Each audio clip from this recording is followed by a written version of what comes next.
Saya Bidang Kesenian Putri NIM 1914 Saya Mas Bantino NIM 1914 Silakan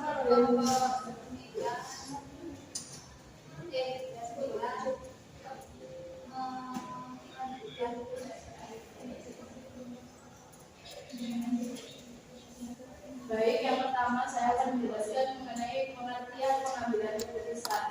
Pengambilan keputusan apabila kita terjemahkan dalam bahasa Inggris memiliki arti decision maker, di mana decision merupakan keputusan dan maker artinya membuat. Nah, adapun tokoh yang berpendapat bahwasanya keputusan adalah suatu pengambilan atau keputusan pada suatu proses pemikiran tentang suatu masalah untuk menjawab pertanyaan apa yang harus Anda perbuat guna mengatasi permasalahan tersebut dengan menjatuhkan choice pada salah satu alternatif yang tertentu. Pendapat tersebut adalah menurut Amos Gibson. Kemudian ada pendapat tokoh lain yakni Eti Rohaiti, yakni mengenai pengambilan keputusan merupakan hasil pemecahan masalah jawaban dari suatu pernyataan sebagai hukum situasi dan merupakan pemilihan dari salah satu alternatif dari beberapa alternatif yang ada, serta pengakhiran dari proses pemikiran tentang masalah atau problema yang pernah dihadapi. Sehingga disimpulkan bahwasanya pengambilan keputusan sendiri adalah kegiatan pemilihan ataupun penetapan terkait alternatif yang paling tepat dari beberapa alternatif yang telah diberikan sebelumnya, sehingga keputusan yang ada itu bisa fleksibel, analitis, dan bisa didorong mengenai sarana-prasarana serta sumber daya. Sumber daya di sini maksudnya adalah manusia serta material yang dibutuhkan dalam pengurusan tersebut. Selanjutnya mengenai langkah-langkah pengambilan keputusan, yakni di sini ada menurut M. Jerry Newport. Di sini ada 6 langkah. Yang pertama, penentuan tujuan. Penentuan tujuan, pemimpin ini berpegang teguh terhadap suatu tujuan sehingga dapat diambil suatu keputusan yang tepat agar dapat mengatasi suatu problema yang ada. Nah, tujuan dari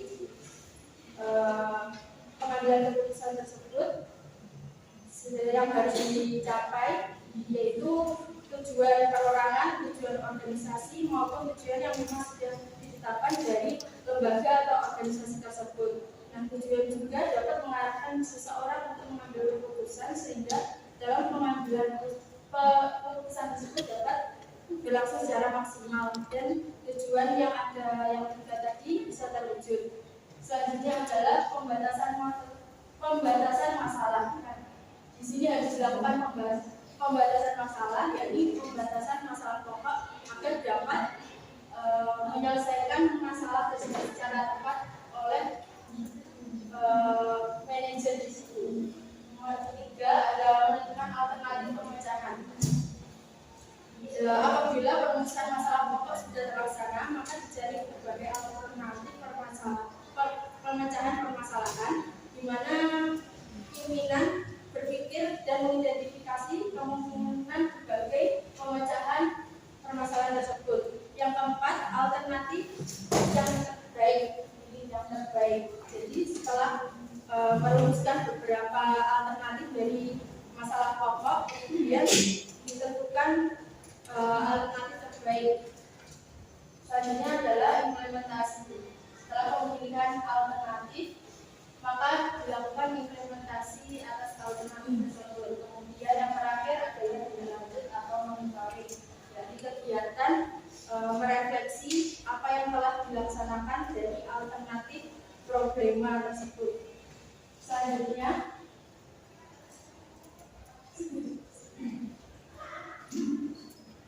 dasar dalam pengambilan keputusan. Di sini adalah menurut George Terry, dasar pengambilan keputusan ada 5. Yang pertama adalah intuisi atau perasaan. Keputusan yang diambil berdasarkan intuisi atau perasaan lebih bersifat subjektif, mudah terkena sugesti, pengaruh dari luar, faktor kejiwaan dari individu tersebut.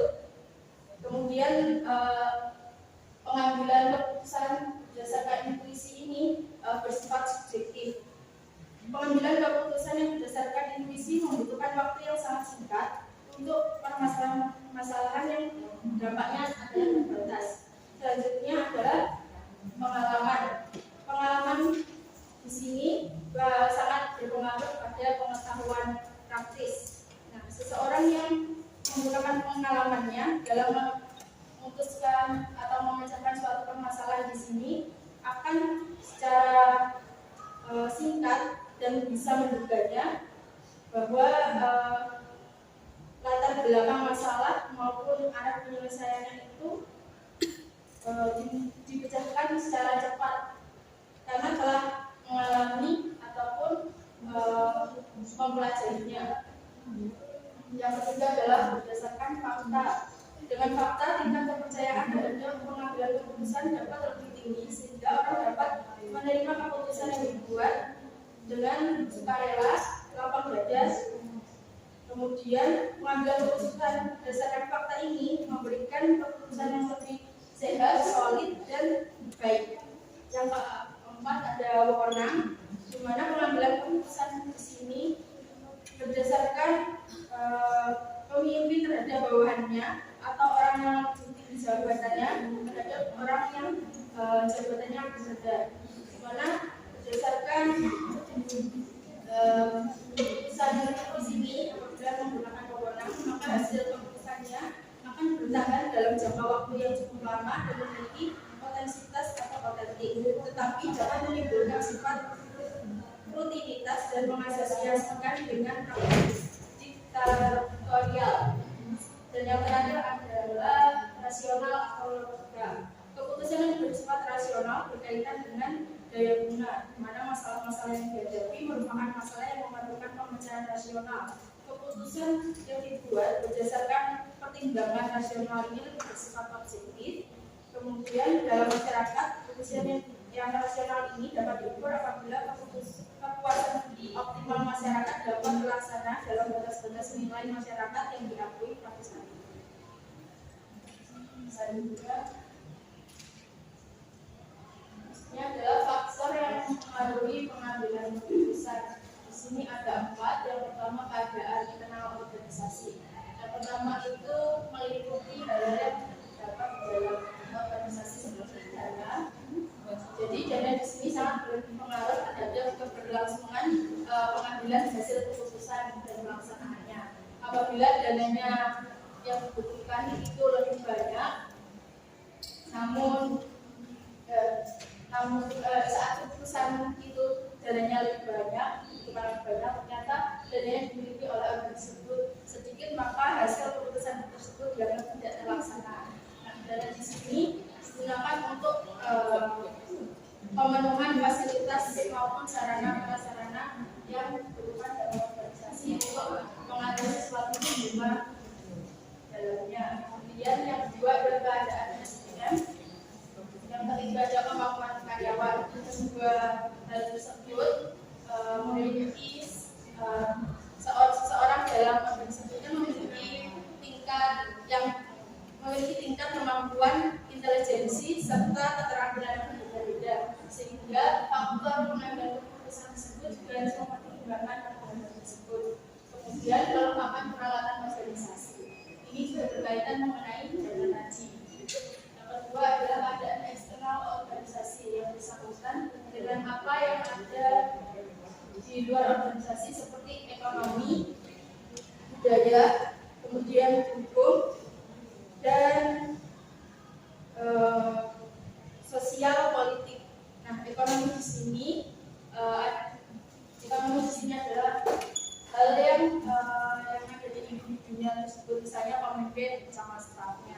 Itu kan memiliki strata ekonomi yang berbeda sehingga mempengaruhi pola pikir dan gaya hidup. Nah, kedua hal tersebut itu juga mempengaruhi adanya pengambilan keputusan yang ada. Kemudian ada sosial politik, di mana dalam lingkungan tersebut memiliki strata sosial yang berbeda. Tadi ada pemimpin, terus ada stafnya, itu kan berbeda. Jadi pola pikir berbeda menghasilkan berbagai alternatif pemecahan problema yang berbeda juga. Kemudian yang selanjutnya itu ada hukum, masih terkait eksternal organisasi. Di sini maksudnya hukum itu suatu pengambilan keputusan itu harus berdasarkan hukum perdata yang ada di negara kita, dan kemudian apabila bernafaskan mengenai Islam maka harus maksud saya bernafaskan agama harus sesuai dengan hukum agama yang benar. Kemudian yang terakhir adalah budaya. Di sini seperti halnya pada sosial politik tadi. Yang ketiga, tersedianya informasi. Nah, syarat tersedianya informasi tersebut yang pertama adalah akurat atau sesuai dengan fakta yang terjadi. Kemudian updated atau terbaru. Yang ketiga adalah komprehensif, yang maksudnya adalah informasi tersebut menyatakan secara lengkap atau luas sehingga memberikan wawasan yang lebih. Kemudian adalah relevan, yakni informasi tersebut dibutuhkan dalam proses pengambilan keputusan. Dan yang terakhir memiliki kesalahan yang kecil. Kemudian yang selanjutnya yang keempat, kepribadian dan penjangkapan, yakni meliputi kebutuhan institusi, keterampilan dan kapasitas penilaian yang harus juga berkaitan mengenai internal organisasi pada aspek keadaan SDM dan kemampuan karyawan.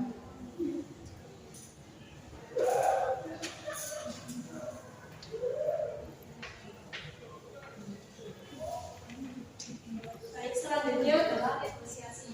Menurut Robert Nolan, negosiasi merupakan proses di mana ada dua pihak yang bertentangan atau yang memiliki kepentingan sama dalam melakukan suatu komunikasi untuk mencapai kesepakatan bersama.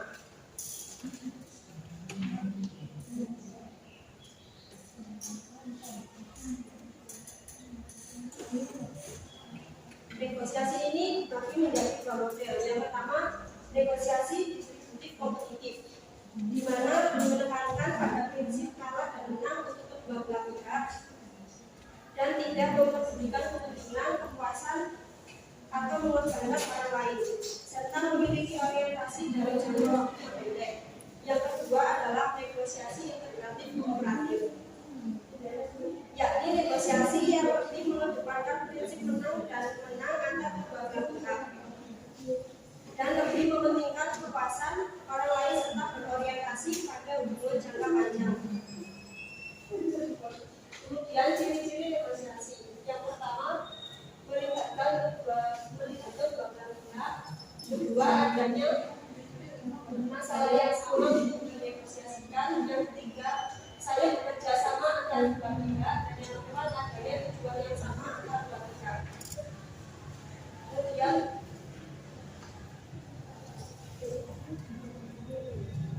waktu diperbolehkan dan tidak diperbolehkan dilakukannya negosiasi. Yang pertama, waktu diperbolehkan, tidak mempunyai kekuasaan untuk memaksakan suatu hal yang diinginkan. Yang kedua, terjadi konflik antar pihak yang masing-masing pihak tidak mempunyai kekuatan yang cukup untuk menyelesaikan secara sepihak. Kemudian yang ketiga, keberhasilan yang dipengaruhi oleh kekuasaan pihak lain. Dan yang keempat, tidak mempunyai pilihan yang baik untuk menyelesaikan masalah. Kemudian waktu tidak membolehkannya melakukan negosiasi. Yang pertama, kesepakatan bukan tujuan yang ingin dicapai oleh para pihak. Yang kedua, salah satu atau kedua belah pihak berniat merugikan atau menghancurkan pihak yang lainnya. Yang ketiga, negosiator dari salah satu pihak mempunyai kekuasaan yang terbatas untuk mewakili kelompok dalam negosiasi. Kemudian prosedur negosiasi yang pertama adalah eksplorasi, yakni merupakan proses menemukan masalah yang mana bisa dilakukan dengan cara menganalisis ataupun mengidentifikasi suatu permasalahan secara rinci, serta mengambil kesimpulan dan juga solusi. Proses ini bisa dilakukan sebelum negosiasi berlangsung atau pada saat negosiasi tersebut berlangsung yang dilakukan oleh kedua belah pihak. Yang kedua adalah tawar-menawar, yakni proses terjadinya perundingan di dalam negosiasi untuk mencapai kesepakatan antara kedua belah pihak. Dan tawar-menawar ini dapat berupa harga, cara pembayaran, pelayanan, dan lain sebagainya. Kemudian yang terakhir adalah legalitas, yaitu tahap yang terakhir atau hasil dari kesepakatan negosiasi antara kedua belah pihak yang tercantum secara secara tertulis dalam surat dokumen kesepakatan. Hal ini biasa disebut dengan nota kesepakatan.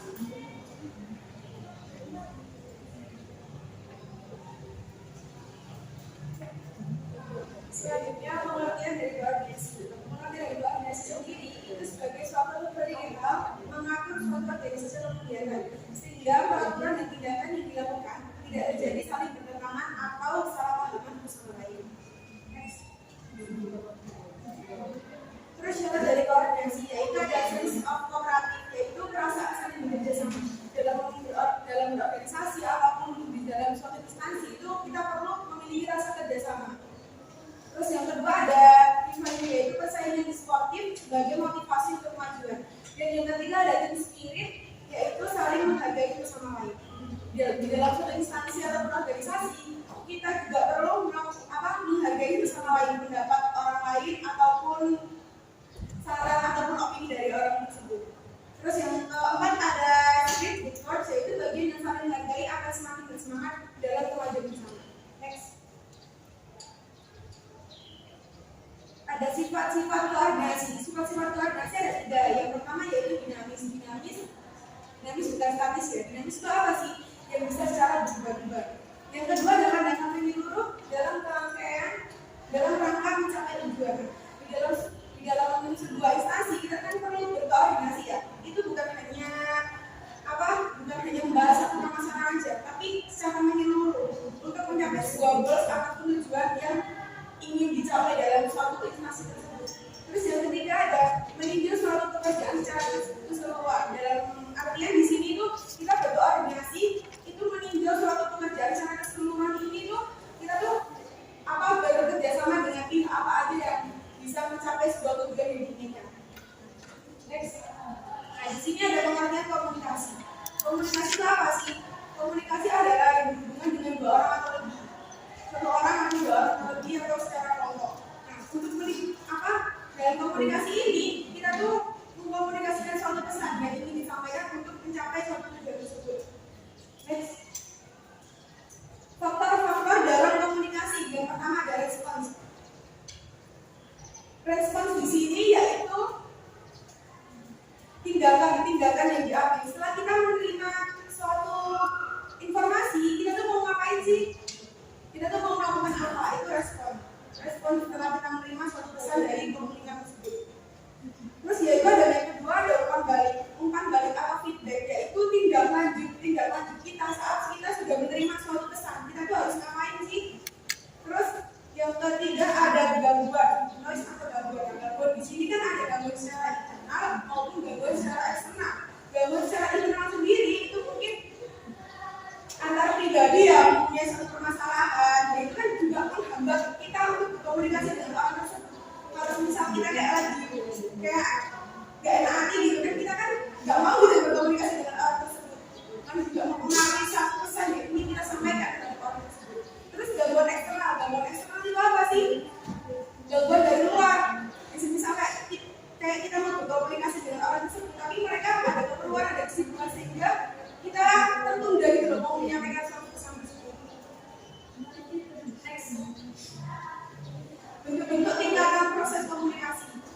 Ada 5. Yang pertama komunikasi interpersonal atau intrapribadi. Itu adalah komunikasi dengan diri sendiri. Kita tuh juga perlu komunikasi dengan diri kita sendiri. Misal kita mau melakukan sesuatu, kita juga komunikasi nih. Kita juga memutuskan untuk kita mau ngapain sih. Itu kan komunikasi dengan diri sendiri ya. Supaya saat kita udah berkomunikasi dengan orang lain itu tidak ada kesalahpahaman atau tidak ada kesalahan kata saat kita menyampaikan suatu pesan atau informasi kepada orang tersebut. Yang kedua ada komunikasi interpersonal atau pribadi, itu dilakukan oleh 2 orang atau lebih. Yang ketiga ada komunikasi massa. Komunikasi massa ini seperti kayak berita, koran, majalah, gitu, cara cetak ya. Terus ada komunikasi kelompok, yaitu beberapa orang atau kelompok kecil seperti dalam rapat ataupun pertemuan di luar konteks organisasinya. Terus yang kelima ada komunikasi organisasi antar manusia dalam konteks pribadi. Di sini komunikasi antar 1 orang atau lebih ataupun secara kelompok ataupun secara golongan dalam konteks pribadi, dalam konteks organisasi ataupun dalam konteks untuk mencapai suatu pekerjaan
Menjawab dari pertanyaannya Mbak Nia ya.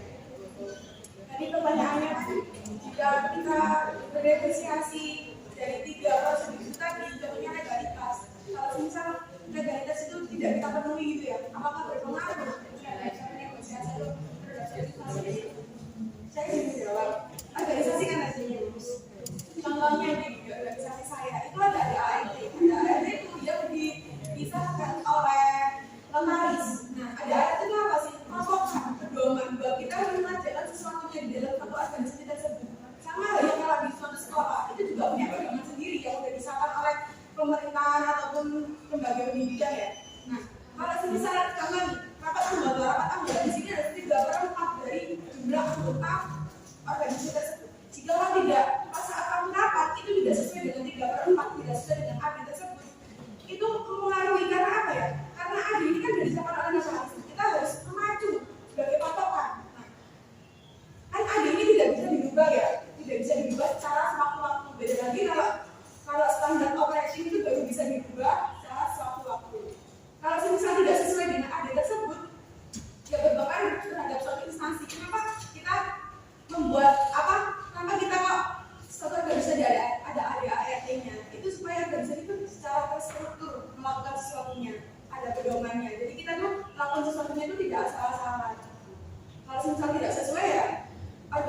tersebut ya itu berdasarkan kita aja, nggak ada patokan, nggak ada pedomannya yang buat kita jadi patokan itu tadi. Apa katanya? Silakan bagi teman-teman yang menambahkan atau menanggapi jawaban dari Mbak Nika.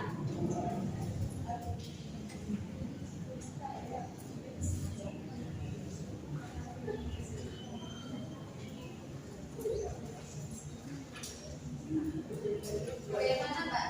Iya, sudah paham.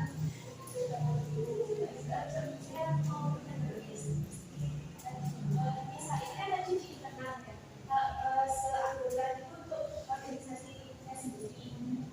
Kalau misalnya di organisasi negosiasi sama pihak yang lain, misalnya pihak eksternal yang di luar itu gimana kalau misalnya nggak ada organisasi?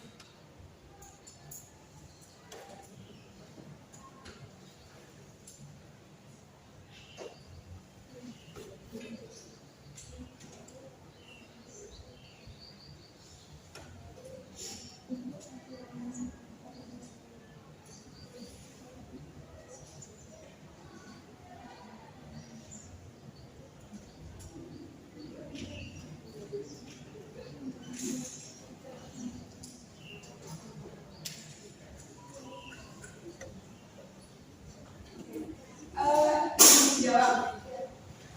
Negara sendiri harus ada kesepakatan negosiasi antara dua pihak yang tercantum. Kalau misalnya kita bekerja sama dengan orang lain, kita juga harus tahu nih pedomannya mereka apa, aturannya mereka tersendiri apa. Kita juga punya aturan, mereka juga punya aturan. Kita di tengahnya, udah bisa. Kalau kita bekerja sama terhadap pihak luar antara satu dengan lainnya, kita juga ada MOU. MOU itu apa? Apa kayak kesepakatan gitu loh, sesuai kesepakatan yang kita di atas kertas. Nah, itu tadi kalau kita udah sepakat maunya apa, ambil jalan tengahnya, ya udah, ya aku saya dari organisasi ini dan juga organisasi tersebut itu juga harus dipatokan sama kesepakatan tadi, hasil MOU itu tadi.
negosiasi dalam organisasi.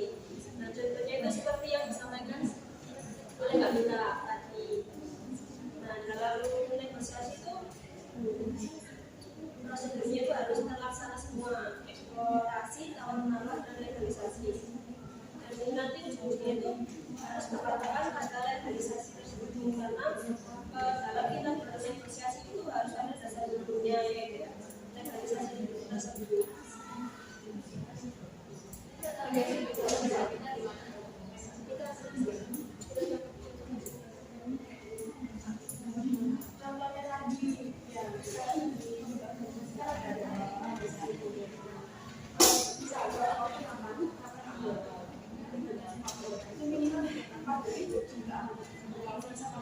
tidak sesuai dengan jumlah jadi saya karena saya tidak ada.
Jadi saya akan menjawab pertanyaan dari bahasa.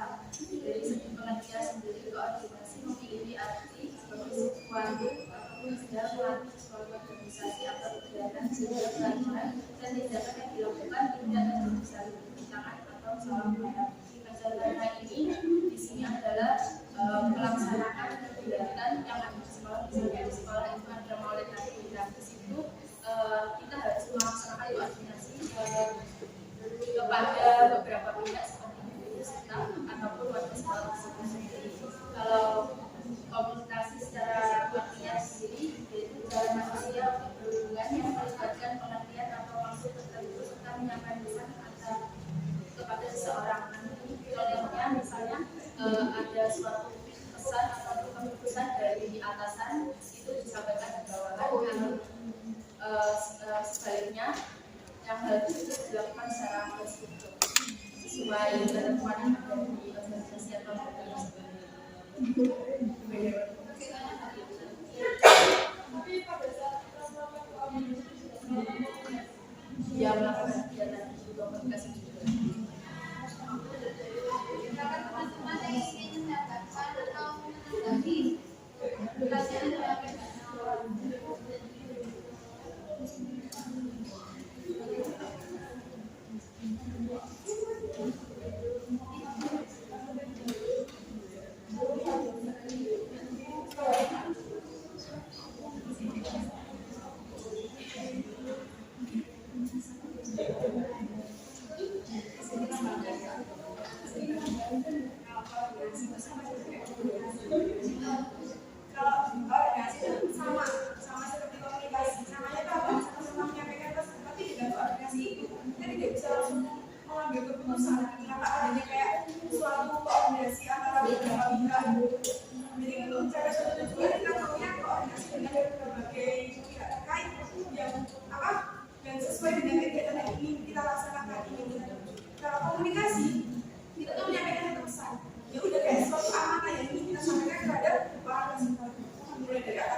Jadi koordinasi sama komunikasi itu tidak ada bedanya. Maksudnya bukan beda karena keduanya itu bukan hal yang bisa dibedakan atau disamakan.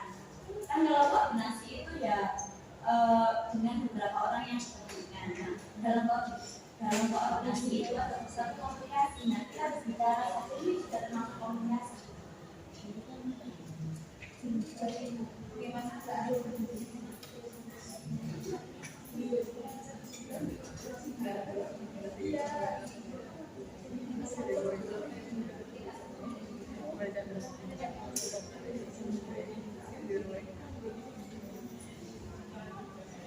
Makanya kalau boleh silakan teman-teman yang ingin bertanya lagi. Ada satu pertanyaan.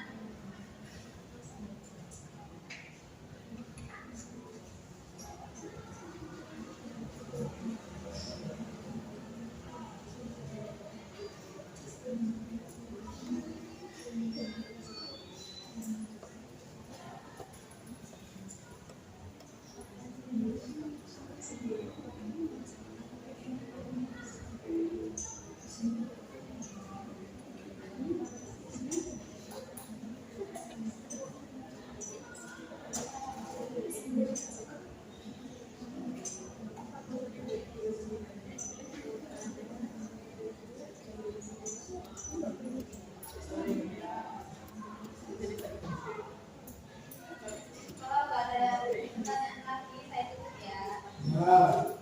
Demikian presentasi kita. Saya selaku moderator sama-sama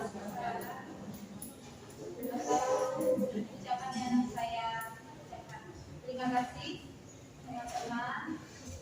Assalamualaikum warahmatullahi wabarakatuh.